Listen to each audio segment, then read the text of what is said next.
Pain. Noun. A highly unpleasant physical sensation caused by illness or injury, mental suffering or distress. Causes mental or physical pain.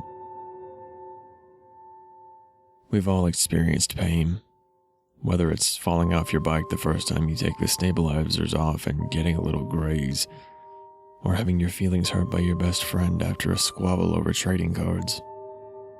These may seem petty to some. You may be reading this thinking you're too grown up to be bothered by such immateriality, that you have far bigger problems to deal with. Yet no matter who you are, where you are, every human being on this earth is bound together by this sensory feeling. Pain, be it physical, mental, or emotional. And it can be expressed in ways as numerous as the stars.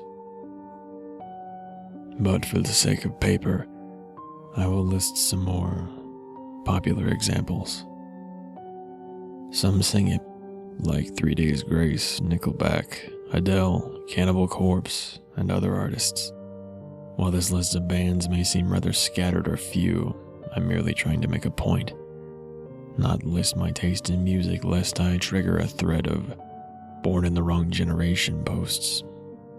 My point is, regardless of genre, there's usually a lyric or theme in a song, no matter what it treats on, that is linked to some form of pain, whether it's betrayal, suffering, or living a nightmare, or soppy heartache for that cheerleader in high school that's way out of your league, but you try anyway. Some talk about it, whether it's at a shelter, with your friends, parents, grandparents, aunts, uncles.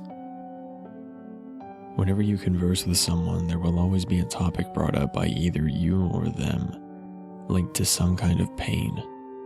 Be it that time when you crushed your balls doing a half pipe down a set of railings, when your first girlfriend broke up with you, or the time you broke your friend's sternum and 3 of her ribs while playing parachute jump on the swings when you were 7. Everyone experiences pain, big or small. There may be an event or two coming to your mind as you read this, but for a vast majority, it is merely events, periods in a person's life when they felt low and couldn't quite remember every instance of the feeling, but they can pick out a moment or two. There are some that live with it daily, and you've probably seen more than you think, be it on your way to school or into town. You see many faces.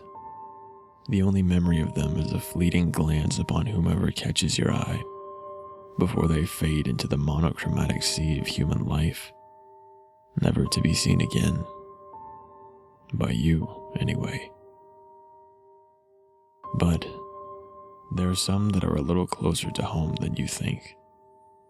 And before you jump to conclusions, stay your tongue, and let me give you some context. Your own friends may be experiencing it right in front of your face. They've just learned to hide it well, so kind people like you don't have to worry about them. They may seem all chipper and chatty when talking to you at college or messaging you on a social network. But when you leave them, when you say goodbye to them after a long chat, and you both go about your lives, what then? Neither sees what the other may be going through on the inside. Some may be worried about a test they have to take the following week. Some may have wanted to talk for a little longer and miss you.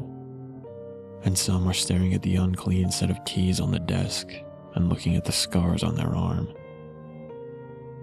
We are all linked by pain. And you yourself may have helped people through theirs, or talked to people about your own. You talked to them and got to the root of the problem, saying you would be there for them no matter what. And they talked to you about theirs, trusting you with things they only knew themselves. You feel a bond, a connection, one that only true friends could have. And when they finish their story, you promise to be there for them, to be there when they needed someone, to just be around to let them know they were loved. But say you woke up one morning and saw that the last thing posted on their status is goodbye, without a single message to you for help. What then? Was it something you did? Did you not get their message? Should you have talked to them that night instead of studying? Could you have stopped them? The answer, as much as it pains me to say, is no. When the brain makes a decision, it is made seconds before the person acknowledges it consciously. So, if a person truly makes a decision, it will be made as quick as brushing your teeth. There will be no room for negotiation, no margin for error, no ears open for comforting voices of those they hold dear. They only hear themselves, and their own cries for help that no one can hope to hear. And as I sit here, shivering against my bedroom wall, dripping in sweat in a puddle of my own urine, I look at the fatal laceration I had made on my lower wrist, the warm blood hot on my pale, numbed fingers. I wish I had taken the time to write this sooner, because now I feel better. I could get on my laptop and tell my best friend I'm alright, burning the long string of word meant at ease. I could have laid on my bed and settled down for a nap. But it's too late now. Remember what I told you about the brain and decisions? My mind's made up, shall we say. I ran out of space on the top, so I stupidly turned my arm around, forgetting the reason, in my moment of mental abstraction, why I left that side alone. Now I sit here, slumped, too weak to move. The tissue covering the wound is drenched. My phone is dead, and I can't see too far in front of me. The keys are in my left hand. I can barely feel them now. I should have left a note. Well, this is kind of a note, I guess. Actually, it's more of a guideline. To whoever is reading this, please, I implore you, if you're going through pain, take heed of what you've read and talk. I didn't talk. I helped. I helped out so many people I forgot about my own problems. I didn't practice what I preached. It's sort of ironic. I have a little something in my right arm. She's so warm. I bought her on a day out years ago. She used to sit on my bookshelf, greeting me every day with her presence. I knocked her down when my legs stopped working, like a bad case of pins and needles, only a little more permanent. I hold her close to my cheek as I find the upload button for this little note. Don't worry about me. I'll be alright.